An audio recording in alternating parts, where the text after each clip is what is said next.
So, Berto, I read an article on Psychology Today called 4 Questions to Help You Get to Know Your Psychological Needs. And as I was reading it, I thought we could ask these questions of ourselves as a way of trying to get at our own psychological needs. What do you say, Berto? Sounds interesting. Let's do it. This is the Psychology in Seattle podcast. I'm your host, Dr. Kirk Honda. I'm a therapist and a professor. My name is Humberto Castañeda, and I design trapezoidal shoeboxes. So again, this is an article in Psychology Today by Alice Boyes, PhD. The first question is, and people listening out there, you can play along to try to triangulate your own needs. And I think that this set of questions is definitely a conversation starter. I can't imagine it being the end all be all, but I think it's good to ask these questions of ourselves.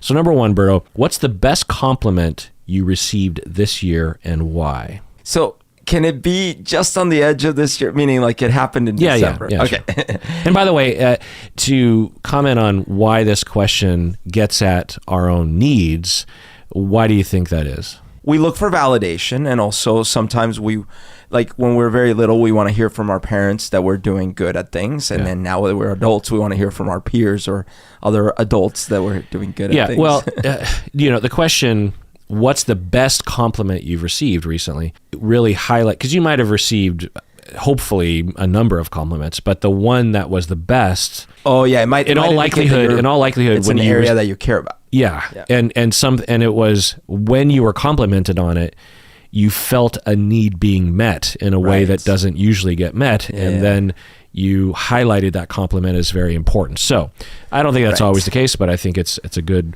starting point. So what's the best compliment you received? So after my anniversary party in December, I went karaoke and I sang several songs. One of the songs I sang was one of my standbys, Elton John, Don't Let the Sun Go Down on Me. That night? That night, yeah. Yeah. Where'd you go? Just a little dive place right in Lakewood.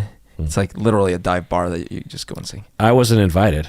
Well, you had left. Like this was like after folks had already left. Oh. Like 3 of us were like, hey, let's go have it. And we weren't going karaoke. Oh. We were just going to go have a drink nearby. Oh, okay. We found a place nearby that happened to have karaoke. That's weird because it must have been right after I left because I was one of the very last people there. Well, so you left and then I went back to my mom's house. Yeah. And my brother decided he was done for the night. So it was like Eric and Shun. They were the 2 people left. Oh. And since the 2 of them and myself hadn't seen Shun for a while, we're like, hey, let's just go have a drink. Yeah. We looked up nearby my mom's and there was this bar. We're like, oh, let's just go there. We got there and there was karaoke. And we were like, oh. So I sang. Eric doesn't sing, but Shun sang, I sang. But one of the songs I sang was this Elton John song, which I regularly sing. And I think afterwards, that's the first time I met you, you were singing that song. Yeah, actually, that's how we met. It's a very theatrical, long song. Very narcissistic. Yes. I love it. Yes. So I do it.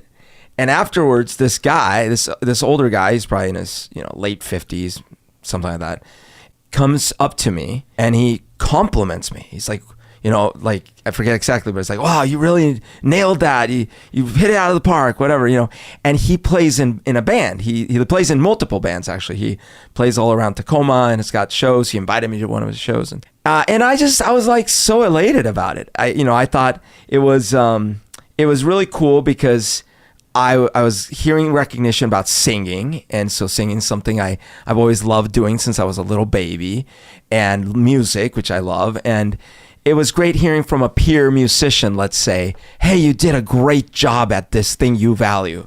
So why was this compliment meaningful to you? Because, again, it was in an area where it's been not a recent passion. This has been since I was in the crib, right? Singing specifically. I was in a crib singing.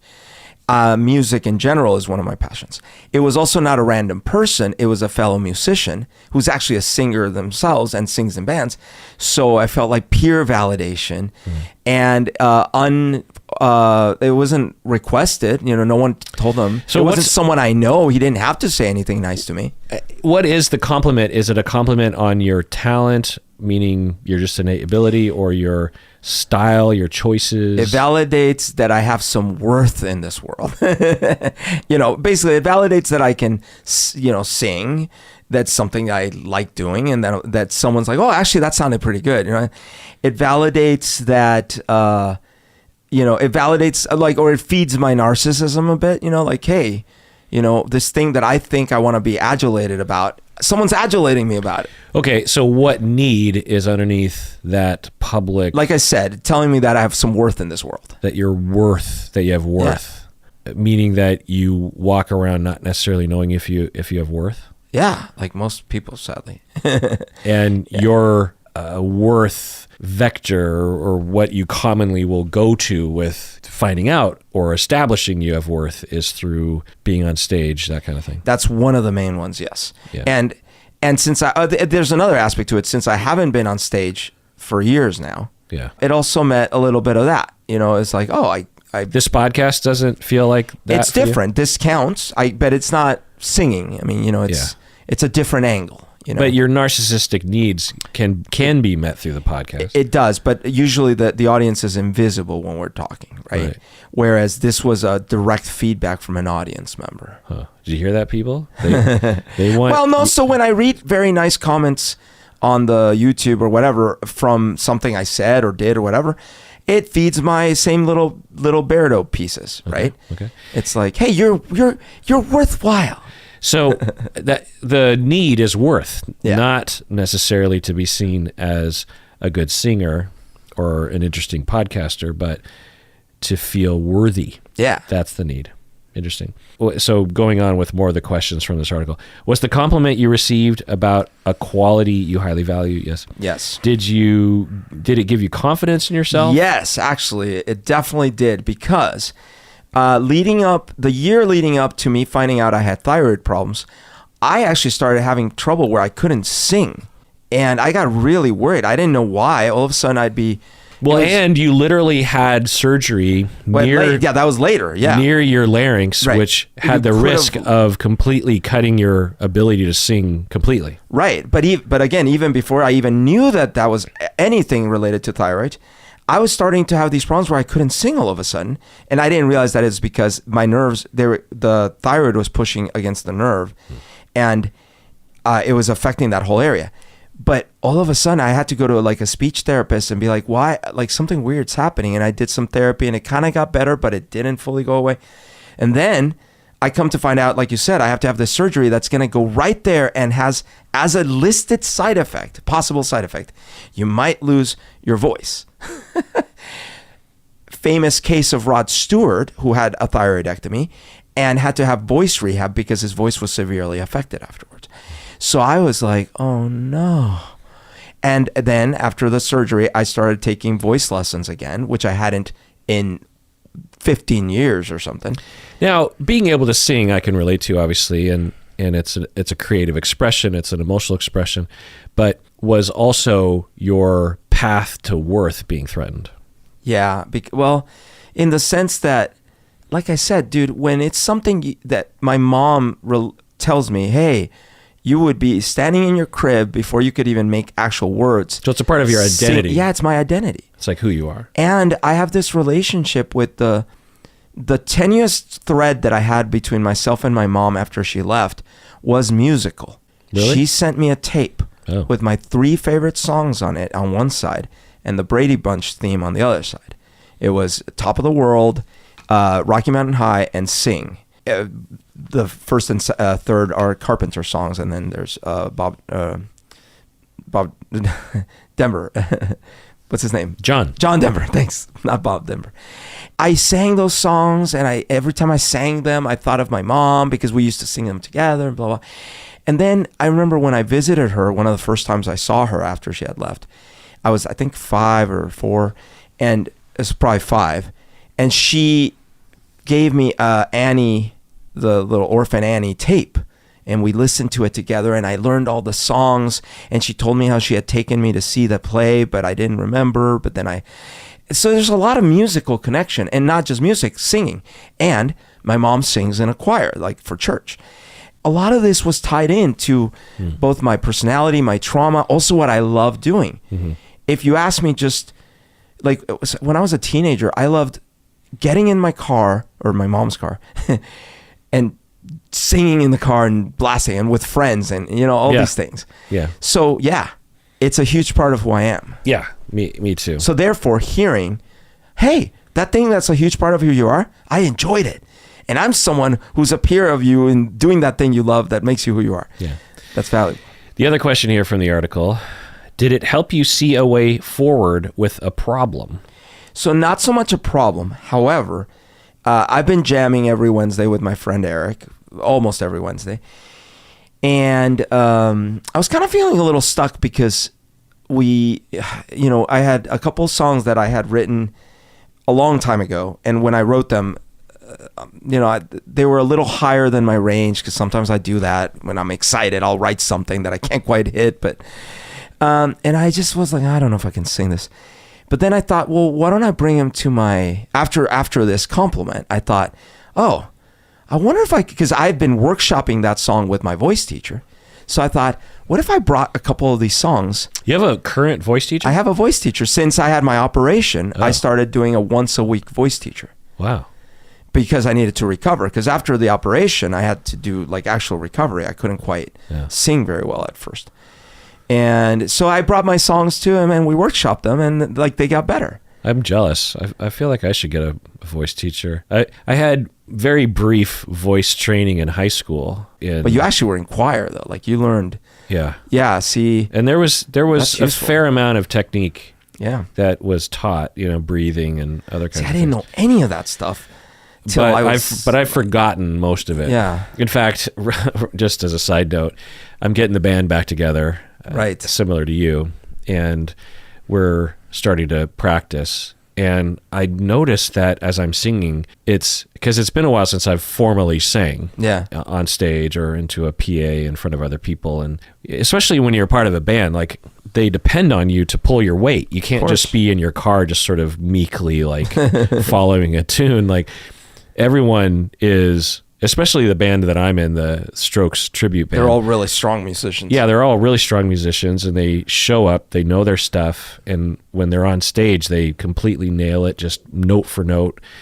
Everything is spot on, and I'm the weak link, if anything, in this band, because, I'm an okay singer, I'm not the best, but Julian Casablancas, the lead singer of the Strokes, is by far like the most distinctive. Yeah, I would put it a little differently, because I happen to really like your voice, and I know a lot of our patrons really love your voice. You have a really nice voice. It's just that just because you have a nice voice doesn't mean you can sing every singer's songs and styles. Right. Strokes, and you do a good job, but Strokes is hard. Yeah. Julian Casablancas, the lead singer of the Strokes, has a deceptively good voice. And especially as the future albums, he starts to exhibit his upper range. He has like a Mariah Carey multi-octave range. Yikes. I did not know that. But he doesn't come across that way because he comes across like this slacker. Right? Who's just had a lot of booze. But if you actually notate or even just try to sing along, especially throughout the catalog of their songs, he will go from a solid baritone, even upper bass range to soprano. Nail it too, and really do well. And have vocal stylings where he's not just singing the notes, he is emphasizing certain moods within the notes, and it's hard. And so anyway, I was starting to sing with the band again, and I was noticing that like I wasn't as good as I remember being before the pandemic. But you also hadn't practiced. And one of the things that I needed to remind myself to do was to breathe. Yeah. Breathing is everything. I also probably have a really weak diaphragm. Yeah. Really weak rib cage. I remember in high school, our teacher, we called her Dragon Lady because she was very hard on us. Strict. But she also was well known for Mrs. Watson, Levon Watson, very good teacher, and would always produce very highly accomplished vocal jazz ensembles that we were in. And she would just be yelling at us all the time. It was whiplash. and she would be telling us, to breathe, and she would also be telling us that if we didn't practice more with our diaphragm and our rib cage, that she would make us work out. Oh. She would make us run around the track. Interesting.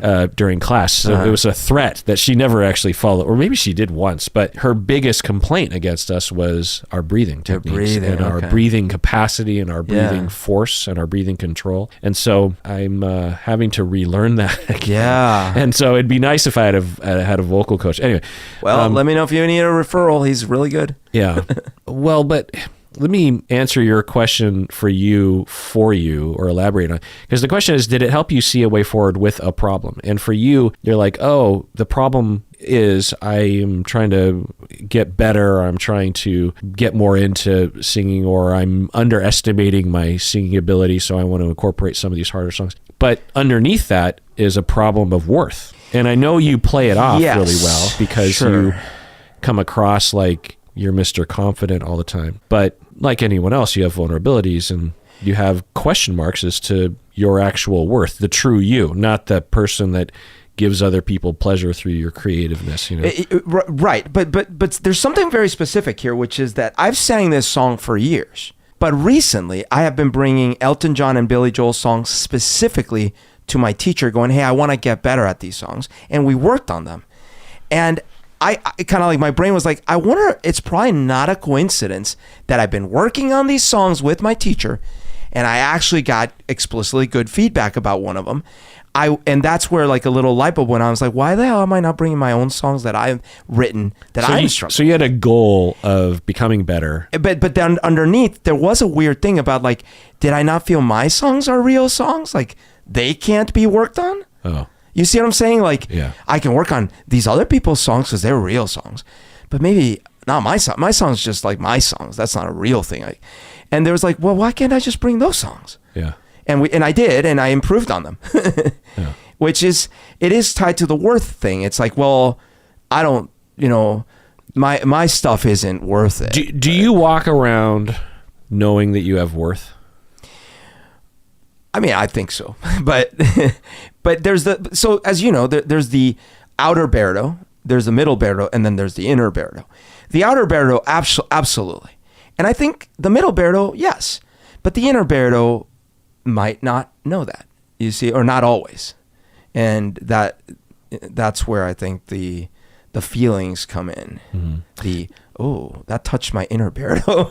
Now, there's nothing wrong with seeking worth through these things. It's an expression of your personality, of your creativeness, of your hard work, of your emotional life. That it's quite connected. There's a temptation to say like, well, this is a superficial narcissistic thing. It's not real, and thus it doesn't actually get at the core of your inner Berto's worth. But I don't think that's true.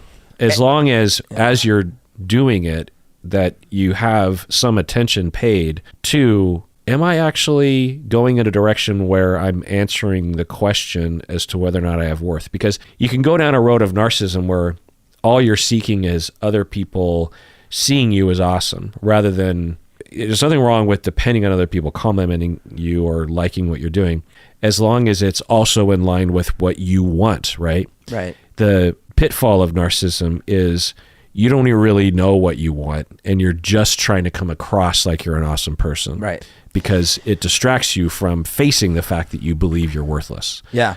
Well, and I think that was where I was at, like right around where you met me.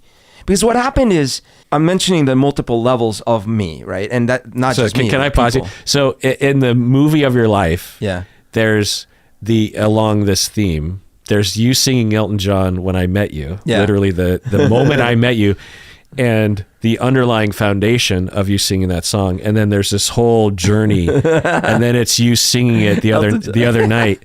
And again, you get complimented in a similar way, right? But it means something completely different, right? And then the credits roll. That's right, and then it's over.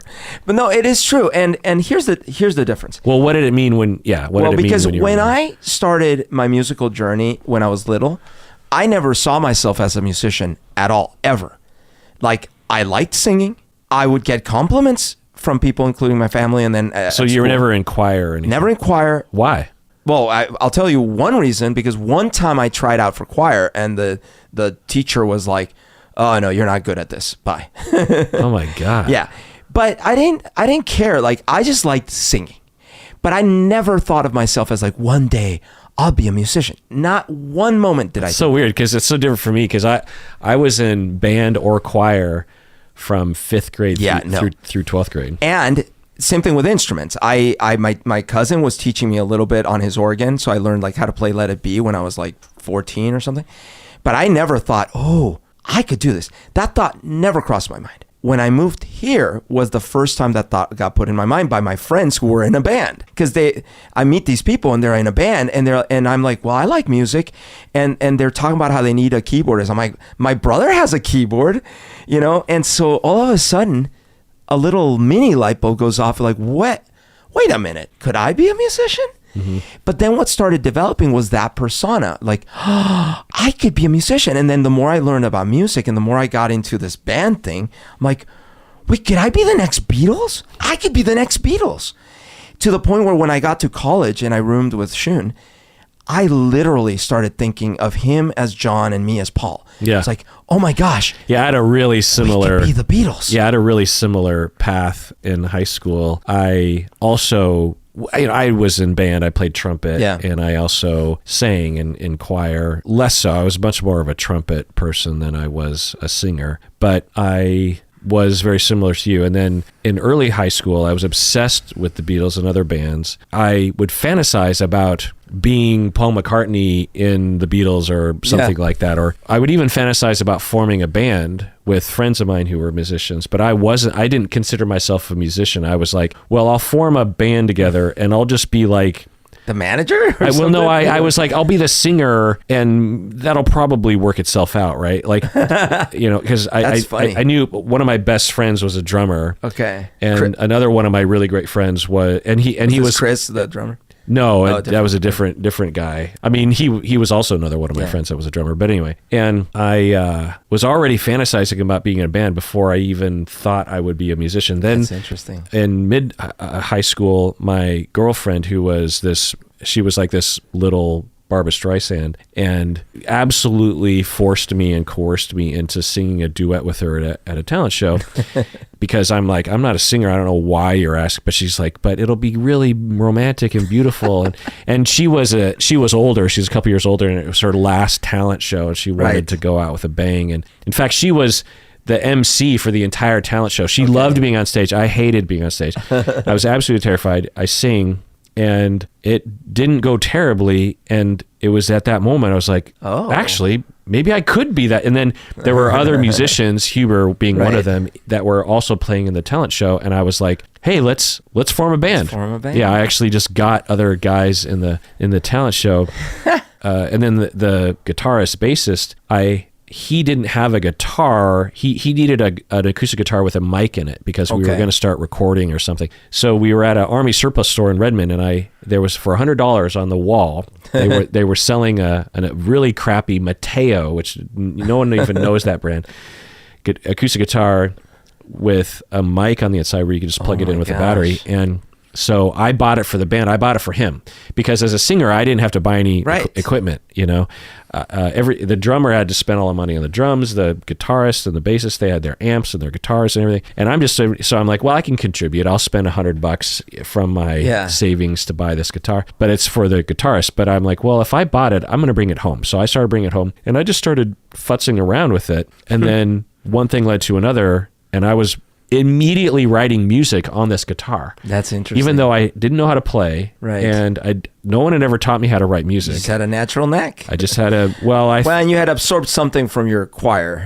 And also from just being a massive fan of music my entire life. You know, from an early age, and also in church. I don't know why we're going down this road. But so I can totally relate, because same thing where it's just funny that you and I both wanted to be in a band before we even thought of ourselves as musicians. Right. That's narcissism.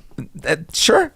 But then, you know, what happened is by the time I'm in college, now I actually start depending on that dream mentally. I'm like, right, I'm going to be like a Beatles, like huge. Right. So I want to drill down on this because I think that's what this article is trying to get at. But actually, let's take a break first. What do you say? Let's do it.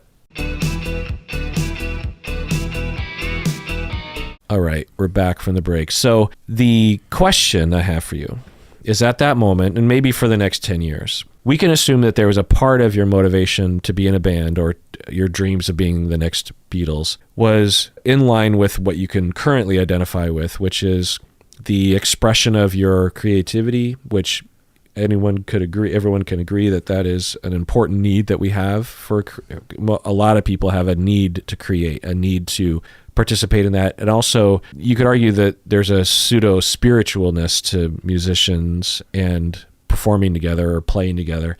When two musicians or more musicians, for me anyway, when I'm gelling with other musicians live, right, it is transcendent. It's like nothing else. The feeling that you get when you're all in sync and you can just sense that everyone's enjoying it, playing it.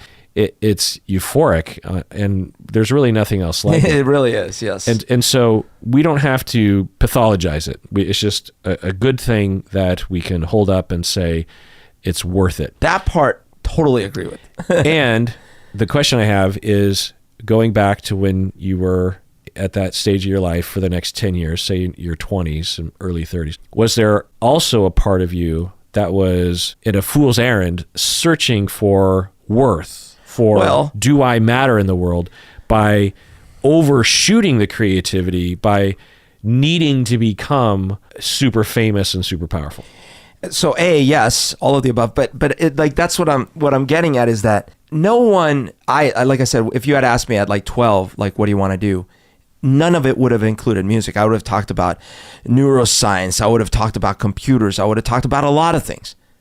Not once would I have mentioned music. It's very telling that at 12, 13, 14, that was the case. What is it telling? What is it telling us? That music was not part of my worth identity, if you will. It was just there. It was free. I just love singing. So what does it mean that you started attaching your worth identity? Well, so then, and this happens to a lot of musicians, because I know it, because I've had those conversations with so many people. You start actually dreaming, because the people that do make it, they also dreamed big, and they did make it, right? Yeah. So you start seeing these documentaries, and you watch, and we would watch them together. Look, and then you're like, man, we're like these guys. We could do this. But then it starts not happening. Now, is it because you didn't work hard enough? Is it because this, that, the other thing? You don't have the right songs. You don't have the right look. Whatever. It's not working. Meaning no one's coming by to sign you. There's no throngs of fans knocking down your door.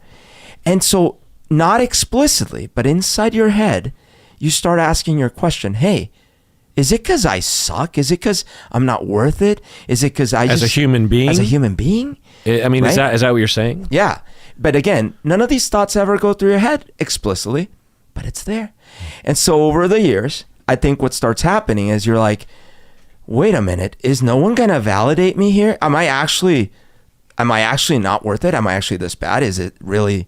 like, am I just... So the dream entered, and then you started to depend on that outcome without knowing. It's like a drug. It's like, yeah, right.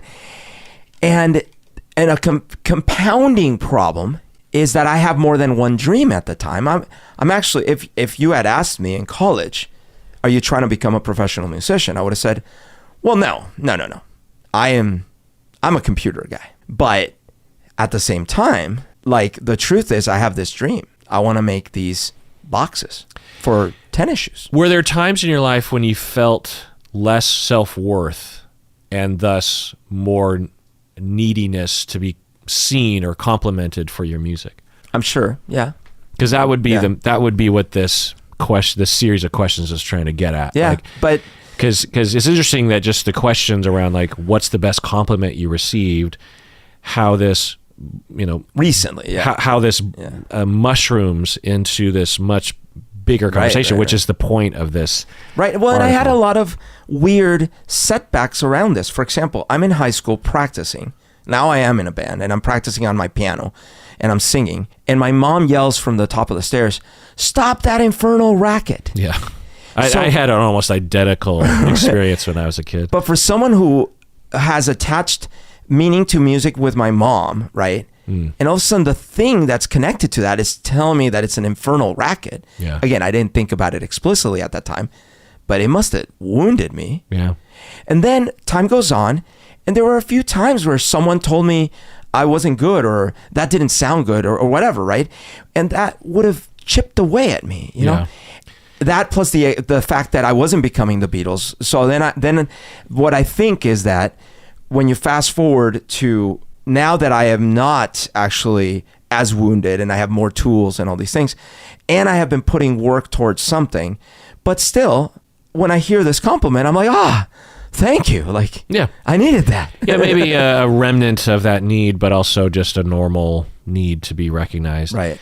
Not every creative person needs to be recognized, but most do. Yeah. It's not the core reason as to why creative people create, but it is part of it. The way that I'll frame this for you and me is that I had a similar need for narcissistic validation, but because I don't know if this is exactly true, but at least in this arena, I think I was wounded less than you were along these lines. And thus, when it became pretty, or at least seemingly very, because I had the same, especially that you missed the window of grunge, but I was ground zero for grunge. Right. I played in the same clubs just maybe 12 months after Soundgarden and Nirvana, OK Hotel, the Ditto, the Central, other kinds of venues like this, Rock Candy, Off Ramp, these places. You could have been a contender. And there were people with money who were saying, we want to be your producers, we want to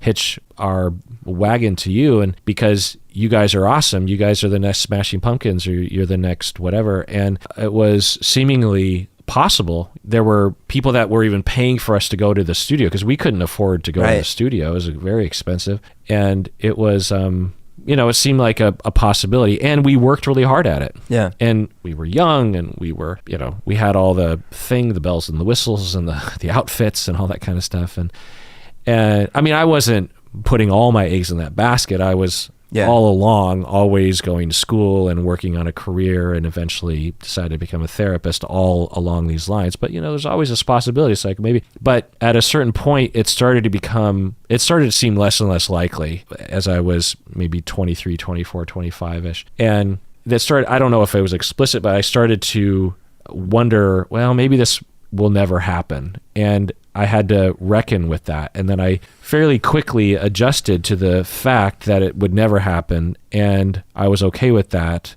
And I was okay with having the music be what it was, which was I love to write and record and occasionally perform. And probably most people don't really give a crap, but I give a crap. I love writing and recording, and I love listening back to my creations. Other people they'll say, oh, that's great, or that's nice, or they might find one song that they like to listen to occasionally by choice without me there, Right. But for the most part, 99% of the fan base of my music is me.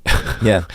And I'm okay with that. And I started to actually pull back on bothering other people with my music. I'd say, hey, if you want to listen to this, go for it. But if not, don't worry about it. And I adjusted to that because my need for that narcissistic supply wasn't very great. Whereas you can correct me if I'm wrong, but for you, because of your wounds being deeper and, for obvious reasons, going back to your early childhood, the need for the narcissistic supply to be a possibility lasted a lot longer. Again, you can refute all of this if you want to. So much so, by the time I met you, I think you were 33-ish. Right. You still had that dream. Well, no, so we were in a band together. The thing that cured me was when we finished our missionary album. Okay. The process of making the missionary album and finishing it, I'm not saying that's the only thing that cured me, because I was in therapy. I did, there's a lot of factors. Right. But that was actually huge, because you just mentioned that you're fine, that you're your biggest fan. Yeah. I found the same thing. I was like, you know what? I love my fucking songs. And then when we actually had an album, and I was like, it's something like healed a bit. Like I was like, oh, It felt so fulfilling. Well, I want, You know? and I don't want to insert any, don't go along with this, but you and I, in the ramp up to making that CD, which is still on Spotify, I believe. Yeah, and iTunes. Yeah. Yeah, if you just go to Missionary. You can't just look for Missionary. It's hard because there's lots of missionaries. So look for Missionary and Aquarius or Leprosy or All For You or Aquarian. Or right, you can find the album there.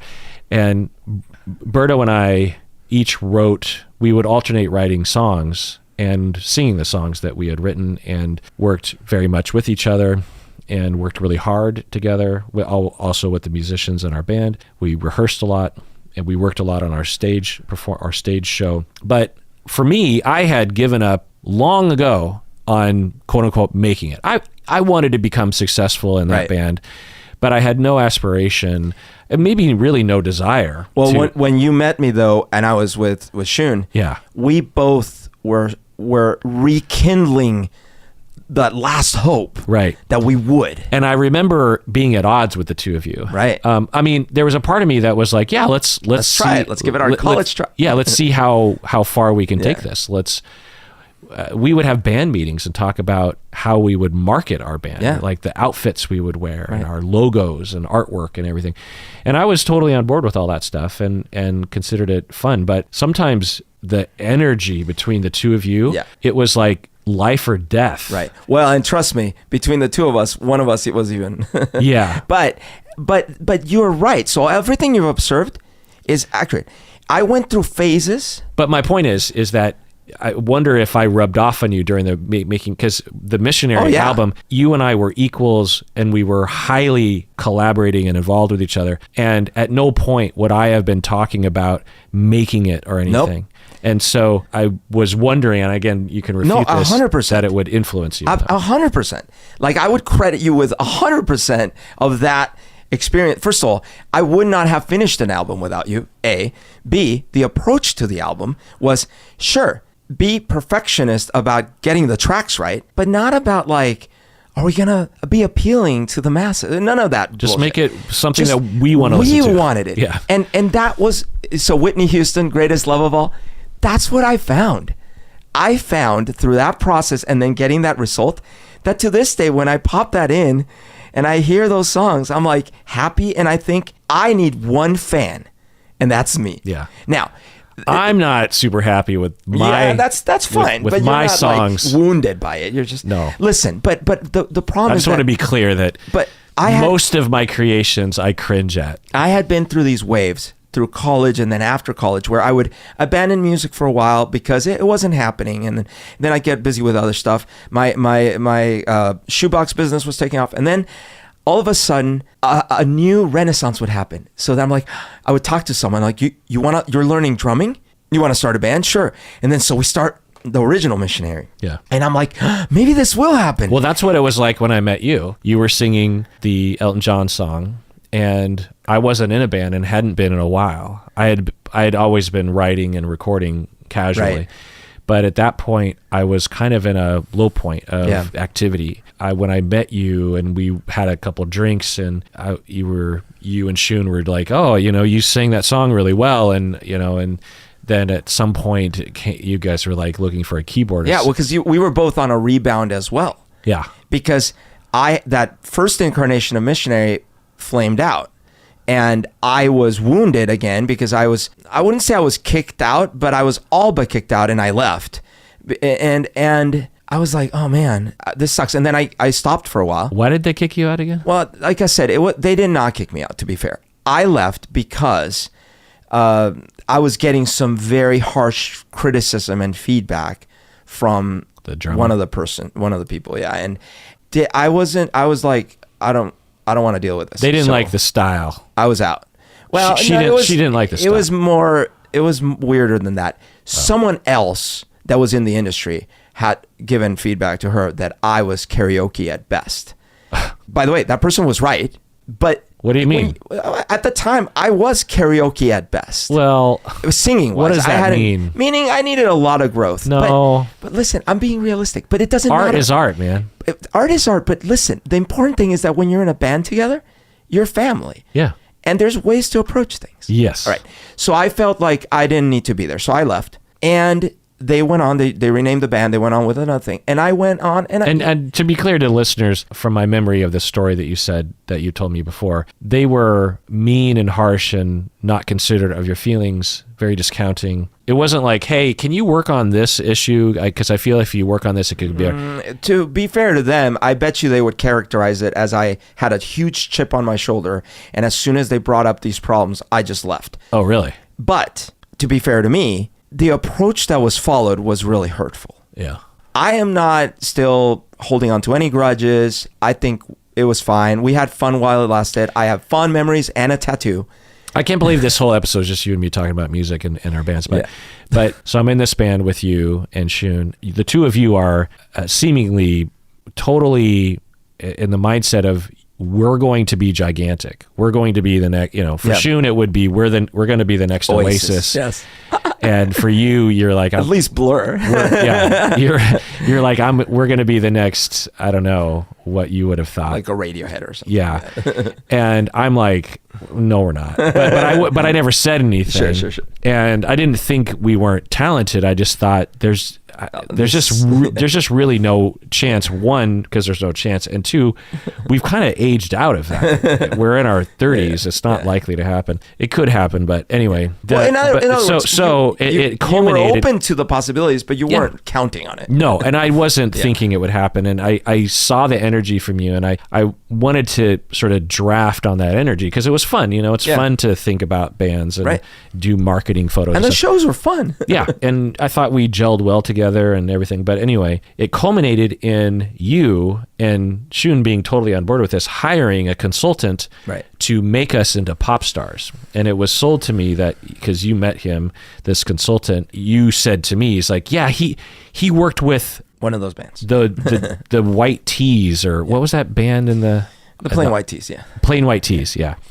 You're like, he worked with Plain White Tees and got them to be famous, and they have a hit song, and so he's going to do that for us. In my head, I'm like, no, he's not. And two, I didn't have the money to pay for it. And you were like, we're going to split. We've already been down this road in terms of like, you were in a phase where you didn't want to foot the bills anymore. I was trying to get out of one dungeon, not realizing I was still in another dungeon. Yeah, still in a dungeon that one, you were needing perhaps, and again, getting back to this compliment, that you were needing to demonstrate your worth by becoming the next Radiohead, and you were disregarding my feelings about it because I was giving subtle messages that I didn't really care, and two, couldn't afford it. And there were multiple costs. We had to hire him, and I did. I bucked up and paid my portion, my third. But there were multiple sessions. Hundreds of dollars. There were multiple sessions with this guy, and and I had an open mind with this guy. I was like, I've never talked with a pop music consultant before, but I'll tell you, when we did end up having our first consultation with him, I'm like, this guy is. I mean, he's fine, but this isn't anything more than I would get if I just talked with anyone about music.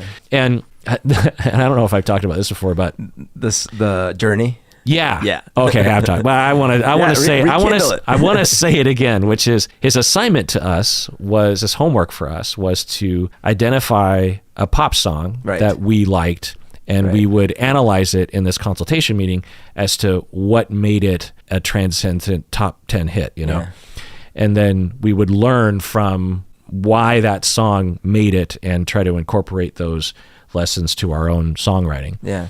And you and Shun had, I think, pretty standard, or at least to him anyway. Yeah. I forget what I picked, but it wasn't that controversial. Yeah. To our consultant, he signed off on your songs as like, oh, those are good examples. I brought Don't Stop Believing by Journey. Now, pre-Sopranos. Yeah.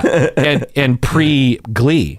Yeah, definitely pre-Glee. Yeah. So for the people out there who are younger, you might only know Don't Stop Believing because of Glee or because of Sopranos. Just by now, it's everywhere. Like, everyone knows it. It keeps coming up. And certainly it was a big enough hit, but it's from literally 1980. Yeah. I love that album, listen to it all the time. And by the way, that does not sound like a 1980 song. Right. 1980, 80, Yeah. okay? And so I love that album, and I really loved that song, and it had not been overplayed yet. It was a kind of an obscure top 10 hit that a lot of people had heard but hadn't reheard yet. Post Sopranos Glee, we have heard Don't Stop Believing way too much, to the point where I can no longer listen to that song. Oh, come on. I can't listen to it anymore. I can listen it's been overplayed at every karaoke bar. It's been overplayed on every jukebox. I can't stand listening to it anymore. I love that song. And so, but at the time, this was not the case. So I bring this song to the consultant, and the consultant is like, well, that's not a very good song to analyze because it wasn't that big of a hit. So he was basically telling me that I didn't know what I was talking about when it comes to pop music, even though fast forward 3 years and it's the biggest thing ever. It's possibly the biggest song in the market. Yeah. Because it's a great song. It's very catchy. It has a story to it. The chorus doesn't happen till later on. That's what I always kind of liked about that song, is like it teases you with the chorus. Everyone knows Don't Stop Believing. That chorus doesn't happen till way late in the song, and almost no pop song does that. Right. The formula for a proper top 10 bubblegum summer hit is you start with the chorus. Right. You, like I need somebody. Yeah. Bon Jovi. Living on a Prayer. Does Living on a Prayer start on the chorus? Anyway. Shot to the heart. Yeah, exactly. So you start with the chorus. Yeah. You don't even have an intro because the chorus Don't bore us. Yeah, the chorus is the main singable bit. Yep. And if you lead with it, then if we had done that, we would have become famous rock stars. Yeah. I don't know why I'm saying all this, but I'm saying... Because that's your wound. You wanted a compliment from him telling you that was a good song. I was in a band with guys that needed a certain narcissistic supply that I had before, but had given up on, possibly because my narcissistic wounds were not as deep. But listen, this is very interesting because everything I did musically after that was a lot more just for me. Yeah. And that was so healing, but all the time before that. So hearing that compliment now, when I heard it in December, it was no longer like an oasis and I come, like a desert and I come across this oasis. It was just actually like, it felt good, but it wasn't, actually, to be honest, what used to happen when I would get a compliment back in those 20s, early 30s and stuff, is I didn't handle it well at all. I had this weird combination of, oh wait, I actually don't want to hear a compliment. And so I would get really awkward about it. Why didn't you want to hear a compliment? I'm sure because underneath it all, I'm like, no. You don't understand. I'm not worth it. Oh. Why are you saying this? You're validating something that actually is not true. Well, let me throw this out there. And before moving forward, I feel like I've been bragging this whole episode. I feel like I need to put myself down a little bit, which is I am not as good of anything than Berto. Berto's a better songwriter, singer, musician, all that stuff. This is ridiculous. And so I'm teetering on Hackville in everything I do musically. I get by and I'm fine and I enjoy it, but you're so much better than that. No, I'm not that great, and that's another problem factor is like, well, why would I think that I would be the next Billy Corgan? Anyway, so when you have a narcissistic wound and deep down you believe you're worthless and you're trying to distract yourself by garnering narcissistic supply, by proving to everyone that you're good at something, you're superior or something, it's not actually filling you with self-worth. It's just a distraction from it because it's not really in line with who you are or what you really need. And by the way, that's why those compliments they were almost counterproductive. Well, right. And it could highlight the worthlessness, someone comes, it's desperately what you're actually looking for narcissistically. You're looking for someone to say, oh my God, you're so great. That's explicitly what you're searching for. Right. But when they explicitly confront you with it and you have to respond explicitly to their compliment, you just want them to admire you from afar and think and talk amongst themselves about how great you are. But for them to come up and say to you, now you have to reckon with that. Wait, are you really not? I thought I was worthless. What? With the conundrum, with the question mark, The question mark is, am I worth it? Does this actually help me? And when you're confronted with it verbally, right explicitly in your face, suddenly all that worthlessness becomes very felt. Yeah. You know what I mean? And I feel like that can cause people to push back on compliments. So you know what? One thing that would happen is I would write a song, go to an open mic night. This is like, mid-20s or something, late 20s. Yeah, mid-20s. I would write a song, go to an open mic night, be very nervous, get up, not make any eye contact, just kind of rush through my song, and then get off the stage. And then I'd have this mix of things. First, I was like, why isn't everyone coming to congratulate me about how awesome I did? But then mixed with, if anyone mentioned, hey, that was pretty good, instantly like this recoil of like, don't say that because it sucked. It was so dysfunctional. But, I didn't know, right? I was just like, I don't know. I'm just trying to. And it was because I wasn't actually trying to learn music and playing it and writing songs and things just because it was like what I was enjoying before all this got put in my head. It was, oh my God, maybe this is the way for the universe to finally recognize that I am worthwhile. And it took all those years, therapy, a whole bunch of bad experience, all these things, plus, good influences from you and other things, to get to a point where I was like, wait. Do I like music? Yes. Do I like singing? Yes. Do I like my music? Yes. Actually, I love my music. It's like this sigh of relief, like, maybe that's all I need, actually. Yeah. And after, the proof is then you get in the zone. Now you're in the zone where you're creating and singing and collaborating within the zone of actually meeting your needs instead of chasing a dragon. And so much so that when I did my next CD, Plastic Polly, with a different band configuration, but basically it was just a healthier process overall. I wasn't like, oh God, we gotta make this. We gotta. Yeah, I noticed that with Plastic Polly, that you were completely in the zone of a zone that I established, a while back myself, which is music for us. Yeah. And if other people like it, great. Even to the point where I played to like just you one time. But if other people don't like it, then that's fine. I'm having a good time because this is fun. Exactly. And I'll try to get gigs that are good, but if we don't, then fuck it. Who cares? Yeah. And we're going to record an album because I want to listen to it. Yeah. I want us to have that to hold up and say, look what we created. And, I'll suggest other people listen to it, but if they like it or don't, it'd be nice if they love it, but if they don't, it doesn't really matter because I'm in the zone. I'm in my realm. I know what needs I'm trying to meet here. Oh, by the way, the other thing that helped me over the years was actually the podcast, because for the longest time, I only did it to do it. There was literally no reward other than me doing it. Yeah. Well, for the first number of years, no one was listening. So no one was listening. There was certainly no money involved. Yeah. And so the only reason I was doing it was just to do it. And that was the reward. And that is that whole like Zen in the moment, like, Taoist, like it was kind of like, why am I doing this thing? Because I'm doing it. And I enjoy doing it. I'm doing it with a friend. There was no like, well, if we just do this, then finally someone will say I'm worth it. No. Yeah. And it's weird. I mean, I've never thought of it. This isn't like, this is all stuff I'd already figured out. I'm just now realizing, wow, that was another case of me learning that in life I can do things just to enjoy them.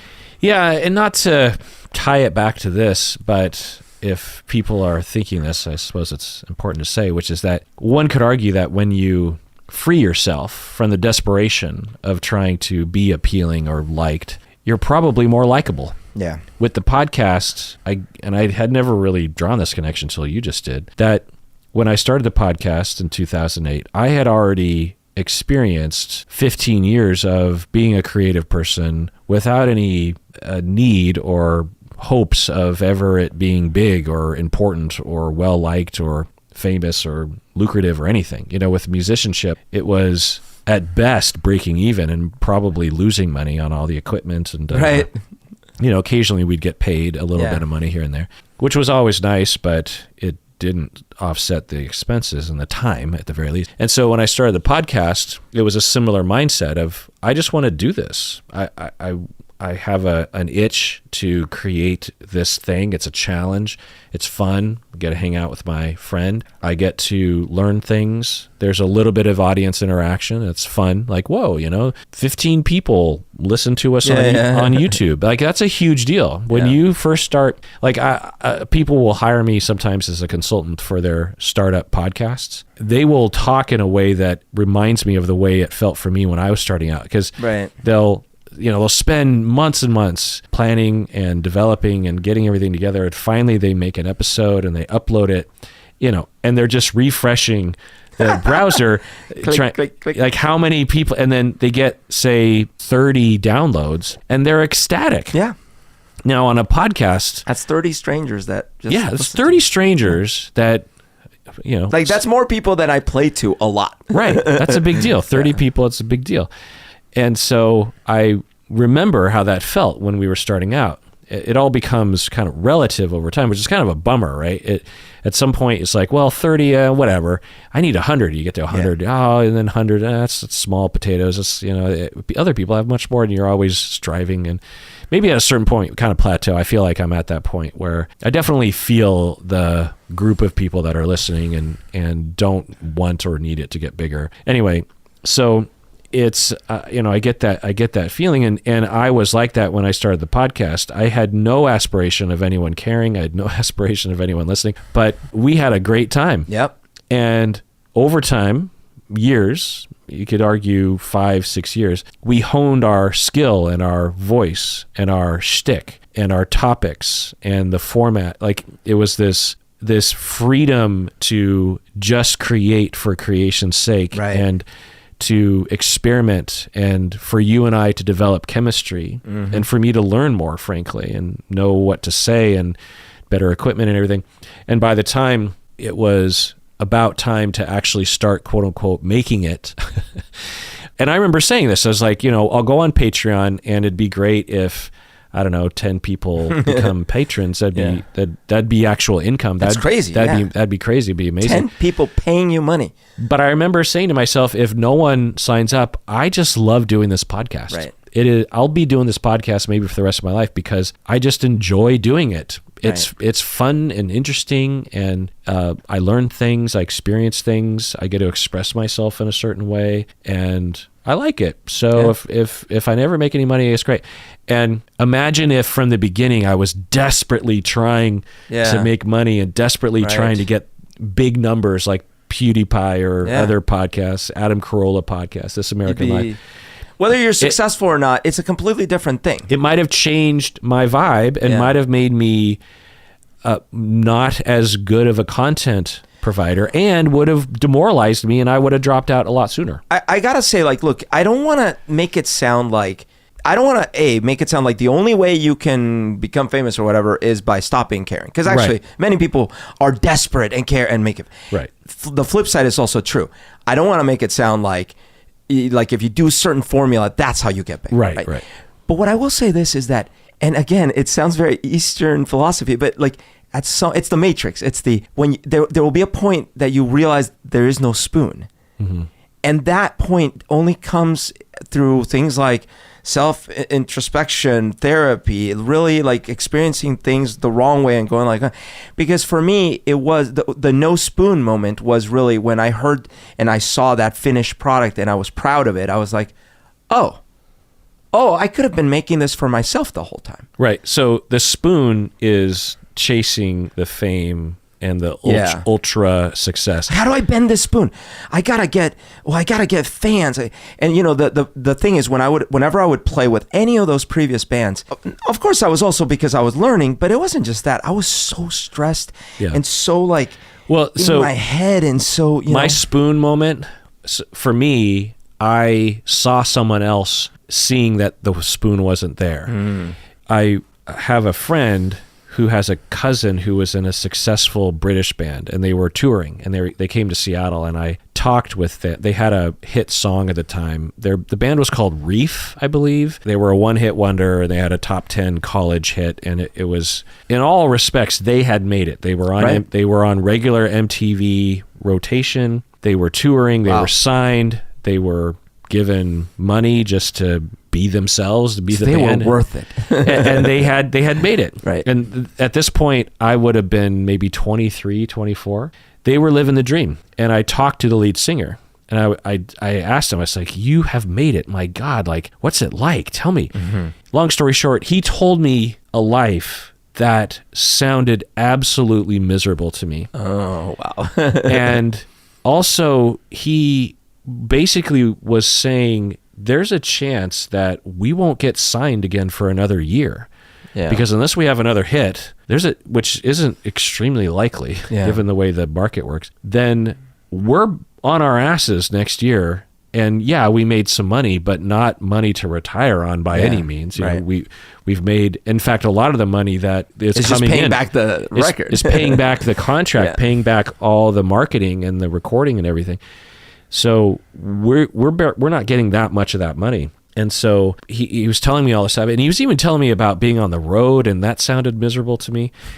And I just thought, oh my God, this thing I've been chasing is an illusion. There is no spoon. There is no even spoon. if I got there, it sounds miserable to me. And by the way, there are folks for whom being on the road playing out is the thing. Yeah, Paul McCartney, for example, he loves. Well, that and stuff. even if you're not a Paul McCartney, I suspect even if he wasn't super famous, he'd still be doing it. Yeah, Exactly. he loves being. Like, I'll give you an example of a different profession. Like, I can't imagine being a carpenter, but I've met many very happy carpenters. I could be a carpenter. Right, but I can't imagine being happy being a carpenter. I could be happy. But I've met very many happy carpenters, because when you describe to me what I have to do and all the things, it sounds miserable, and I just, my eyes glaze over and stuff.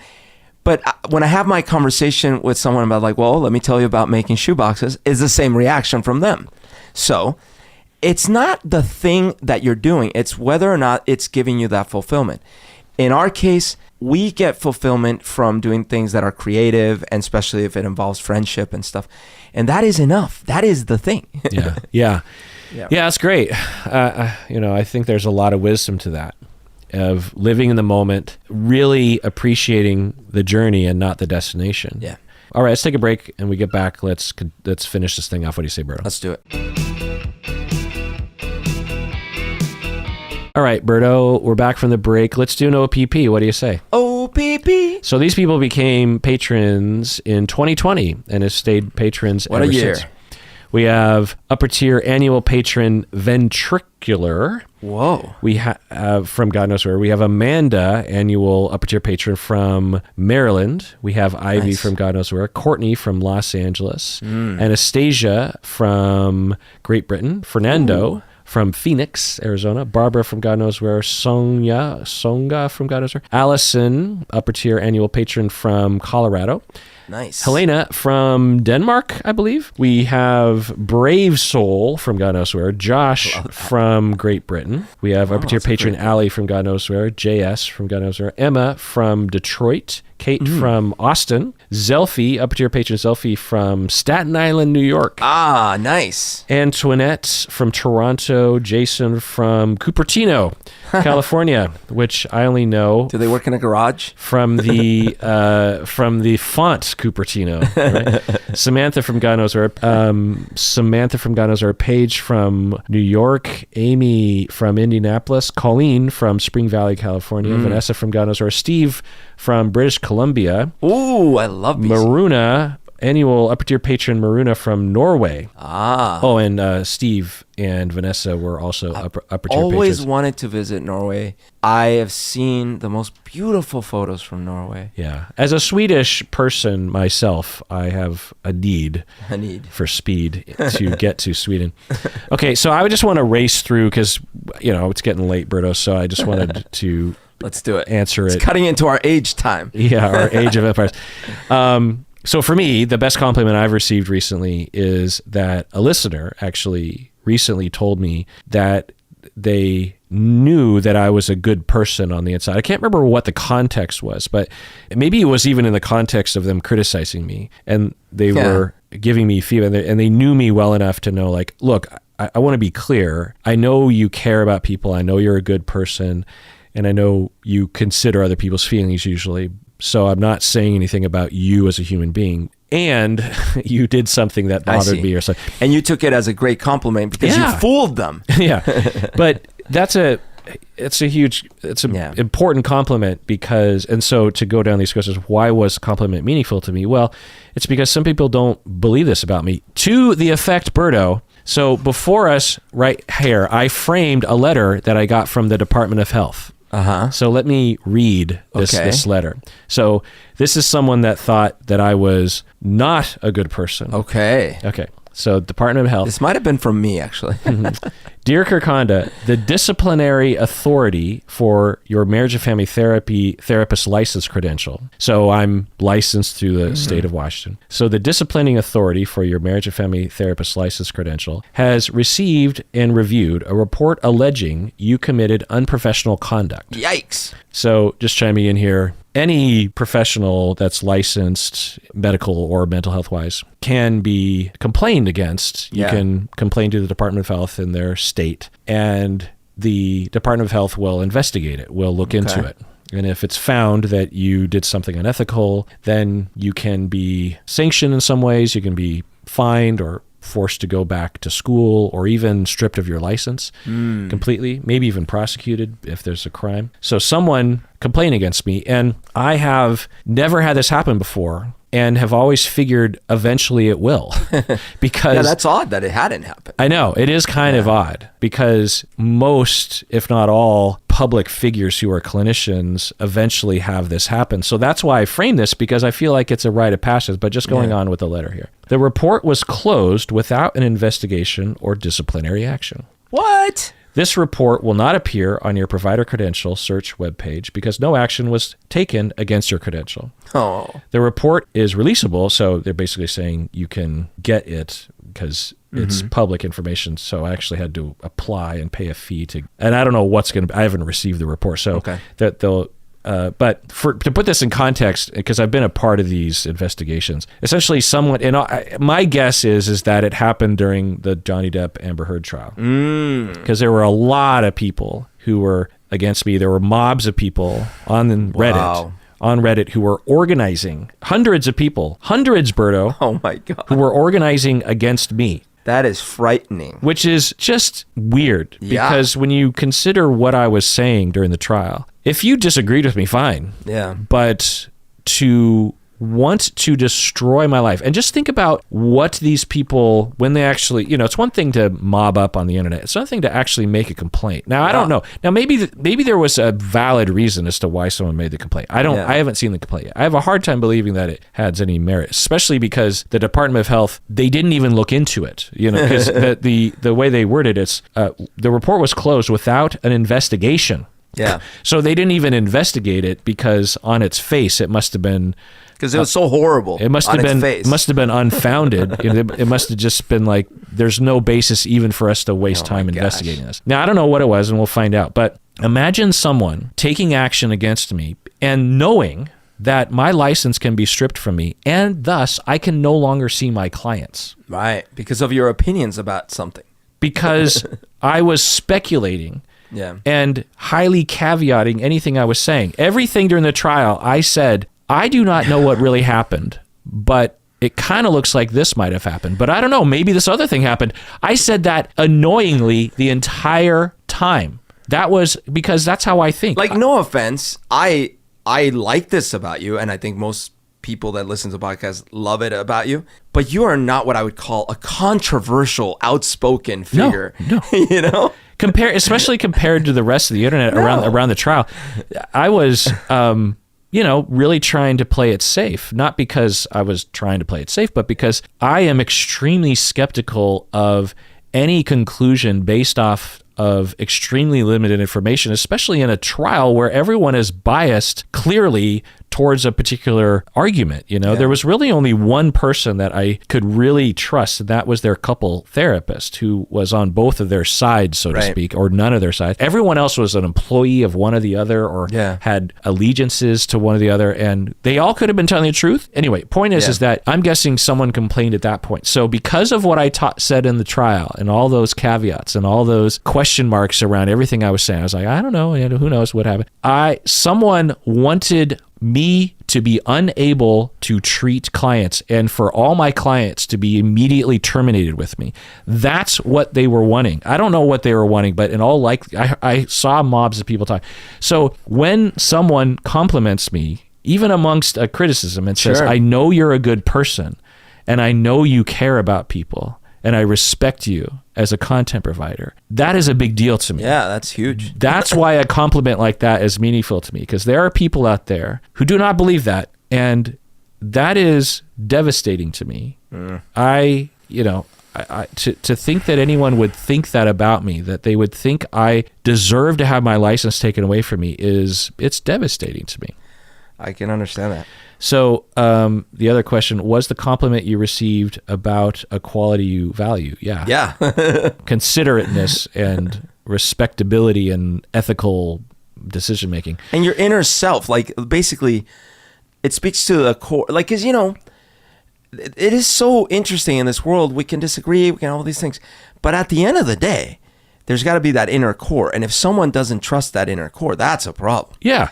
And I said that, and I've been well over this in all the episodes that I talked about after the trial and all my emotional ups and downs. But if someone wanted to disagree or even heavily criticize me, but I knew that they basically understood my meaning, or they basically gave me the benefit of the doubt, in regards to what I was attempting to do. But that's not the case in the internet. If you make anything that resembles anything of a mistake or a bias, they blow it up so big, like early on. And I've said this many times, but when I first started to become, semi-famous, when I started watching Love is Blind and 90 Day Fiancé 3 years ago, in passing, when I was talking about, I think, a Darcy episode, I randomly said something that didn't make any sense. I basically indicated that you had to be sexually traumatized, I think, beyond a certain threshold to qualify for any trauma condition. And of course, I do not believe that. Anyone who listens to this podcast, I hope, understands that there's no objective measure upon which we could say, well, you deserve to claim you have PTSD and you don't. It's all about your experience. You can be traumatized by something that other people would consider to be not very traumatizing. It's not a matter of scale or degree. It often is, but it isn't always, obviously. And I don't even, that's not a question mark I have. If someone has PTSD and they were traumatized, I never ask the question, do they deserve to have PTSD? So I said something very quickly, like a half of a sentence that was kind of saying that, but anyone that knew me knew that's not what I was saying. And so people started to complain in the comment section on YouTube, and Stacy was telling me about it. Like, there seems to be a group of people that really didn't like that sentence that you said. And normally I'm just like, well, I don't know. It was probably fine. Let's just move forward, And Stacy's like, oh, okay. And then a few days later, she's like, they're not letting it go. They're still on this thing that you said. And I'm like, okay, fine. Let's listen back to it. So we listened back to it, and I'm like, I couldn't even tell what I was saying. It was really a brain farty sentence. It wasn't clear, and it was kind of out of nowhere. Yeah. And then I heard what people were saying, and I was like, oh, yeah, that's stretching it. That they're assuming that's what I mean by that. And really, anyone that knows me knows that I don't believe that to be true. You'd have to be a completely new fan to think that that's true. And why are you watching a channel of someone that you hate that much? You know what I mean? Or looking for so many problems. So again, I was just like, well, just let it go. A little bit later, I think I have the story right. A little bit later, Stacey tells me they're not letting it go. Yeah. It's getting bigger. They're getting other people who don't even watch your channel to come on your channel, and mob gang against you. Not only that episode, but all the other episodes you're doing. And I'm like, what? I mean, I had no idea that this was a thing. Oh my gosh. Or I had an inkling, but I didn't think it would ever happen to little old me, And the things they were saying, and I eventually would see this long Reddit thread like a year later, which re-traumatized me, but they were basically saying that I was essentially a rapist or a rape enabler or something. Rape enabler, a rape apologist. I was on the side of rapists. Well, dude, in the time... And not only that, which of course is truly evil, but that I was a psychopathic clinician that was just causing obviously just tons of harm. I mean, they're like, I can't imagine being one of his clients, that kind of talk. Well, I can't imagine what you had to go through, because just having experienced the tiniest version of that with the whole fat shaming. I was thinking of the Bill Cosby, where or not even Bill Cosby, Michael Jackson. No, I think it was Bill Cosby, because I think what I had said was something along the lines of I was just debating that the one documentary kind of was minimizing some of his comedy accomplishments, and I was saying, well, no, I mean, like, I think that's counterproductive. I think he definitely was funny. He did comedy. But then the commentary on the comments became, I can't believe he's justifying his actions. I can't believe he's excusing. And I was like, well, what? Yeah, God. What? Yeah. So anyways, it was, and of course, that hasn't been the only one. And pain has been very, very small. Yeah. But even that little bit is so frustrating. Yeah, because the thought of multiple people agreeing with each other that they have now discovered that you are truly an evil presence in the world. Right. And regardless of everything else that you've done, you are a monster of a human being based on extremely misunderstood information. Yeah. And I can't emphasize how brain farty of a phrase that I said in this one episode. It was so like jumbled. What I was clearly like, I was going blah, blah, blah, blah, blah, and then started talking about something else. And it was so like, you really had to stretch your brain to attribute what I said. Yeah. It wasn't a great phrase, but it wasn't like clear what I was saying. To wrap up the story, eventually, again, Stacy's like, they're still freaking out. What do we do? And I'm like, well, I don't know. And I think she suggested, or I suggest something, but we'll just take out that one phrase, because that phrase is unneeded. It doesn't. Yeah. It was a weird thing that I just randomly said. So Stacy excised the 3 seconds or something. That made the mob even angrier. More They're hiding the truth. Yes. So, for someone, I went back. The video's edited. Yeah, he's clearly hiding something. Oh my gosh. So, to this day, there are people who consider that to be like the truth. Do you remember when we did the one with that con artist who pretended to be a very wealthy dude? The Tinder swindler guy? The Tinder swindler, yes. Yeah. I made a comment, because, I like being vulnerable on this show, and I talk about what I think, even if what I think is stupid or wrong or whatever. I just say, here's what was going through my mind.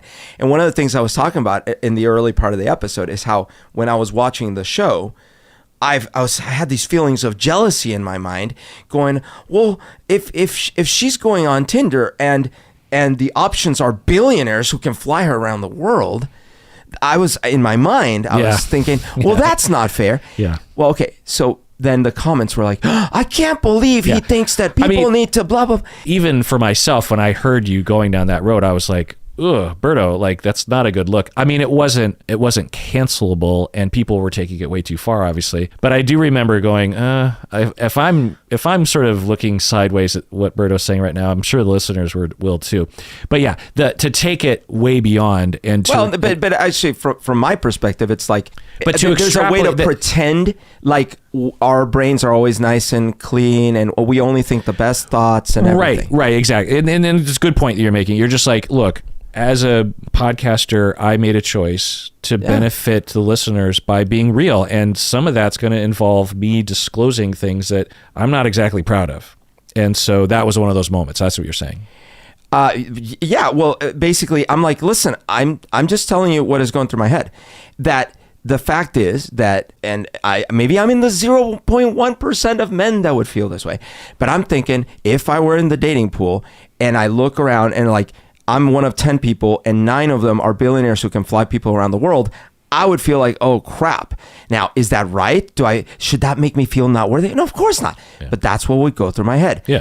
But then, well, your tone was, I don't know if it was explicitly this, but it was at least reminiscent of the incel argument that, oh, look, it's, women, they always go for the jerk but I wasn't face. blaming her. I was just simply saying, like, oh my gosh. Well, I mean, if those are as I was watching the episode. Yeah, which is totally fine. I mean, it was a totally But anyways, but the commentary became but like, they extrapolate. It's always about, and I'm quite sure that these individuals have been traumatized by people who appeared as good people, and then they, imagine you have an uncle or a friend of the family that is well respected, loved, the Larry Nassers of the world, and everyone loves this individual, but then you, as a child, as a victim, learn, oh no, behind that veil, that trick, is a deeply troubled, problematic, victimizer, abuser, monster, psychopathic, sadist individual, and they are targeting me, and I'm trying to signal to people that I'm being harmed and no one's listening to me. So then you carry with you that baggage, that baggage, which is normal, and pre-healing, you come across someone on the internet like myself, or yourself, and project a whole bunch of stuff. Well, but there's a median phase, which is, wow, I might be able to trust these guys. Right. They seem like nice people. I will hand over my trust. Oh, I just saw an indication of maybe there's something behind that, that trustworthiness that I can't trust. This must be happening again. Right. I now see that they're an evil monster, and then they mob together on the internet. I will say, similar to how you got so much out of that positive comment that you were mentioning, what actually keeps me going 10 or maybe even 100x is because I'll see a comment that says, what I appreciate is how vulnerable or how honest or whatever Barrett was about this thing. Yeah. Because either I too have struggled or I have hurt or whatever, right? Yeah. Because it's like, yep, that's why I do it. Yeah. Well, I'll add to that I know a lot of people have been wounded by men in our audience and in the world. And to hear a man like yourself talk in masculine man ways from vulnerability and also from emotions and self-disclosing, it can be healing to people listening out there, because they feel that, oh, maybe I can trust someone. Right. Maybe other people can be trusted. Maybe love is out there. Right. It's very helpful for people. And I have my own podcasters that I listen to along those lines. There are voices that you depend on over time to always be there and to be trustworthy. Why am I talking about that? Oh, when people recognize and tell me that they see my considerateness, it really helps me. And the reason why is because, to go on with these other questions that this article gets to, the core of the matter is that the purpose of my life is to make the world a better place. And one of the ways that I'm doing that is through this podcast. And if this podcast is not making the world a better place, that sucks, but it really sucks if this podcast and myself are making the world a worse place. So when someone says that they see, at the very least, that I'm trying to make the world a better place, maybe I have or I haven't, but at least they can see that I'm trying, and they see that and appreciate it. That validates my existence on this planet. The other part of this that I learned during the trial, and I've learned, repeatedly throughout my life, particularly in therapy, is that vulnerability is the avenue to getting my needs met along these lines. Because if I don't ever say anything along these lines, then people don't necessarily know that I need to hear it. So during the trial, I, in various different ways, explicitly or implicitly disclosed to the listeners all that I'm saying right now. Yeah. And, it was a decision that I had. I didn't want to do it. My impulse was to quietly get sad and suffer and get angry. And I didn't want to talk about how it felt. I didn't want to be vulnerable because I didn't want to put myself out there. I worried that it would give the people who hate me fuel. We've got him, or now we really got to dig into him because we're almost there. We've almost snuffed him out as a content provider. If we keep going, we could really destroy his self-esteem. I worried about all those kinds of things because it was real. By the way, just a parenthesis there. One of the things that I struggle to understand, although I guess I have been on the other side of the torches in some meaningless ways with movies I didn't like or something, but certainly not to go cancel someone. It's just what I don't get is how difficult it is to just stop consuming the content you don't like as opposed to burning it to the ground. Yeah. I mean, there are content providers that should be burnt to the ground, like Andrew Tate. Is that his name? That's his name, right? Yeah. He was a content provider, and should have been burned to the ground and now is. He's in prison. Maybe that answers my question, which is that in their minds, you're an Andrew Tate. Well, right, but there are objective differences. Do you know what I mean? We know that, but I guess they don't know that. Yeah, I don't know how you would confuse us. Because there's a big difference between, like, seriously, I've railed so hard about some movies I didn't like, but I never, like, wrote a letter or how can I get these people, like, you know. Yeah, well, you and I are the same in this way, and 99.9% of people are this way. It's a minority of people. It's a very, it feels like they're a lot, but, during so let's say there were 300 people in a mob against me. Well, during the trial, there were arguably hundreds of thousands of people watching my channel on that. That were not actually doing the lynching. So when you do the percentage, you're, say 100,000 conservative. Yeah. 300 is 0.3%, right? So 0.3% of the listening audience wanted to destroy me. Okay, that's not very many people, and you'd almost expect some percentage of people just on the bell curve of life to want to destroy you. When I answer these questions on this article, it gets at just this question, and I employ everyone out there. Employ everyone. It's late. My brain is going. But I challenge you, listeners, to answer these questions. What's the best compliment you received this year, and why? Why was this compliment meaningful to you? Was the compliment you received about about a quality you highly value in yourself? Did it give you confidence in yourself? Did it help you see a way forward with a problem? Did it make you aware of a strength you hadn't previously perceived in yourself? When I answer and think about all these questions, when I think about this compliment that popped into my head about someone saying that I was considerate and that I was a good person, it blossoms into the meaning of my life. Right. It also blossoms into the importance of being vulnerable, because for me to have received a compliment like that, I'm pretty sure the only reason why anyone would know to say that to me was because I was vulnerable about my needs and about my sensitivities. So the path to getting compliments often is through vulnerability, to alert other people about our needs and to know our needs even for ourselves, so that we know what to be vulnerable about, right? And I think that's incredibly important. To tell people around us, I need to hear this, not because I need you to compliment me, but because my needs involve X, Y, and Z, right? And so for you, Berto, the discovery is, I now have established a more mature, healthy relationship with my creativity and my art, my singing, that has to do with my mom and my upbringing and my identity and getting my health. You didn't say this explicitly, but to be able to sing as well as you did before thyroid problems and surgery, in a sense, would be evidence that life is returning to normal, that your health is returning, that you're not on the road to dying yet. Yes. Right? Right. And that's a big deal. Right. That's definitely, and another thing, you were just mentioning this idea of vulnerability. And that was something that when I look back, I was mentioning these open mic nights and stuff. The feedback I was receiving quite often was that I appeared very conceited or very, things like that. Because what was happening is I was so nervous that I would come up, not smile at all, just play my thing and just kind of get off. So people were misreading that as me being like, yeah, I'm so great, listen to me. And in the process, appearing totally non-vulnerable, right? Instead of like coming out smiling, hi everyone, oh man, I'm just learning this song, so please be patient, like having a little empathy, like engendering some empathy.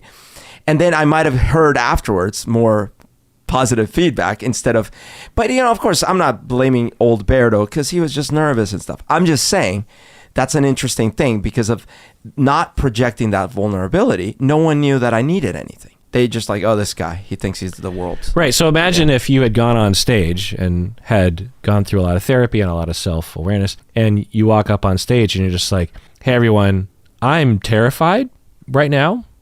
I'm really nervous because I've been practicing a lot and I really want this to go well. A huge part of my self-worth kind of is wrapped up Yeah, I'm sure I would have said all that. in my ability, but no pressure. And 15 years from now, I'm going to be analyzing this. Yeah. I mean, at the very least, people wouldn't see you as arrogant. No. And conceited. They would warm up to you, and if you pull it off well enough, it would also voice your issue so that the issue would be less strong in your mind. Anyway, well, it's funny because there were a lot of other questions in this article, but we didn't even get to it as usual, Berto. But I did want to talk about one thing, because actually this anecdote, we'll end on this anecdote. So the last question is the embarrassment. Yeah, was when's the last time you felt embarrassed and why? And I can't, the older I get, the less I get embarrassed by things, honestly, because I just don't judge myself or other people in the same way I did when I was younger. And same. Yeah. And so I really had a hard time. It's like, when was the last time I was embarrassed? I mean, there were times when I don't feel super cool, but who cares, right? Mine was, just really quick, because I talked about it before, when kind of recently I forgot that I had met someone in person prior to the pandemic. Oh, okay, right. And then a work colleague who was like, I'm like, oh my gosh, I can't believe we're meeting in person. And they were like, what? Yeah. We met in person before the pandemic. Yeah, it's pretty classic. Yeah. For me, what I thought of was the 60 seconds of silence that I accidentally edited into an episode like 9 months ago or something. And you were really bothered by that. Yeah, and then I was further embarrassed by the fact that I yelled at all the listeners for not telling me about it.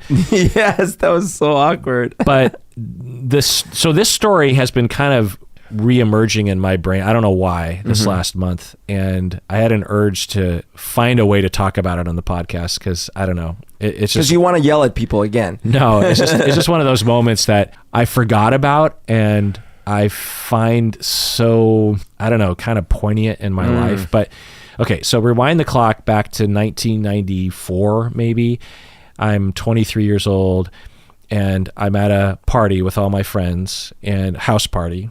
And that was, Seattle, people would rent houses, friends, and we would rotate to different houses and have parties on Friday, Saturday night. And it's one of those parties, and, kegs and, I don't know, 50, 75 people. And at some point, someone brought in a karaoke machine. And at the time, karaoke... That would have been rare. Yeah. Karaoke, oh my God. Karaoke in Seattle... At the time, there was one place that had karaoke, and it was a sports bar in Pioneer Square. Literally, no other place in Seattle had karaoke. Karaoke was a Japan thing. Well, I only knew about it from my Korean friends. Right. Yeah. And it later, 10, 20 years later, became much more of a mainstream thing in Seattle. But at the time, it was very rare. And as a self-styled singer, I loved the idea of karaoke, but had rarely done it or never done it before. Maybe I'd done it once or twice. And I don't know about you, but the first 20 times I did karaoke, or karaoke as it's more accurately pronounced, were very important to me. The first 20 times I sang karaoke, I was like, okay, I need to nail this. It needs to be awesome. Everyone needs to think it's awesome. So I have had probably 1 to 7 more beers than I needed to have that night. And the karaoke machine shows up, and I'm like, hey, I'm going to sing a karaoke song. And in my, drunken stupor, I'm like, this is going to be great. I'm going to sing a karaoke song. Blow everyone out of the water. And everyone's going to just be completely amazed at how great of a singer I am or something. And I don't have time to pick a song. And, anyone who sings karaoke, like literally 90% of a skill of a karaoke singer is knowing which song to select. Right. Because you might be able to sing a song, but it won't go over well with the crowd. Right. It'll be too melodramatic or boring. It'll have too long of a guitar solo in the middle or something. There's a lot that you need to pay attention to in terms of if you're really trying to entertain. Now, if you're just wanting to sing a song or just muddle your way, it doesn't really matter. But if you're actually trying to make it somewhat listenable to the people, mic placement, you might be able to sing it, but can you actually sing like that the singer? right key for you, all these things. Yeah. You might be able to hold the tune, but can you really sing that song? It's, there's all these things to consider. And I had none of the awareness along these lines. And I just thought, well, if I know a song, I can sing it. So I don't know why I did this, Berto, but I chose Evergreen by Barbra Streisand. Oh my God. This is a song that even on a good day, I don't know that well. I mean, I'd certainly heard it a lot of times, Oh my gosh. But I don't even, it's not even one of those songs that I would possibly think I knew well enough. And the song is kind of meandering. It doesn't have a clear structure in terms of the melody. Right. It's not very easy to intuit. Sometimes with some songs. And it's not like a sing-along-y kind of. No. And it's real slow and real melodramatic. And anyway, so I lock in on this song for some horrible reason. And then I proceed to interrupt everyone's conversations in the kitchen and outside and say, you got to come into the living room. I'm going to sing this Barbra Streisand song. No. Yeah, so this is extremely embarrassing just to recall. I'm getting sweaty. I'm getting sweaty palms just I'm getting secondhand embarrassment. So yeah, I drag everyone in there. And, my friends, God bless them, were so close that we do not mind poking fun at each other. Uh-huh. So just remember that point. And so I bring all my friends, and then a lot of ancillary people I'm bringing into the living room. Fire up the karaoke machine. I can't even sing the first line. I don't even know when the song begins. I know, like if the song were playing, I could probably hum along with it. Sure. But when you're karaoke, you're on your own. Yeah. You gotta come up with the tune and everything on your own. And especially some of those odder songs, like you're like, wait, was that? How does it? What? Yeah, it's not like a Beatles song from 1964 that follows this very familiar format, And very quickly, my friends turn on me and start booing me. You know what I mean? God. And rightfully so. I mean, it was awful. And I laughed it off, but on the inside, Berto, I was like, you fool. What? It was one of those moments where your narcissism just comes into full view, and you're like, why did I even think that would go well? What narcissistic island of denial was I on, where I thought I could literally do anything? I could pick any song and just nail it, and not only pull it off, but have it go out, swimmingly well. I had this vision that it was just going to be this glorious, again, I blame it on the 1 to 7 on the bossa nova, too many beers that I had. But it also, was at least sort of in line with my sober self. It was one of gosh. The poignancy of it, I think, is it was a mirror to me. Sure. That made me rethink my impulses and the next time I had that estimation that I would be able to pull something off, I was like, remember Evergreen. And that you need to drag everyone in on it. Right. So in the future, when I would sing karaoke, I had extremely humble expectations as to what was going to happen. My gosh. Because even if I did pull it off, I'm like, well, there's also a pretty good chance no one's going to care. You know what I mean? So it was horrible, but apparently needed for my personality to experience. When I was 20, I was actually probably younger than 24. I was probably like 20 years old, actually, now that I think about it. Maybe 21. So yeah, that's the most embarrassed it's one of the most embarrassing moments of my entire life. Sure, that sounds embarrassing. Yeah.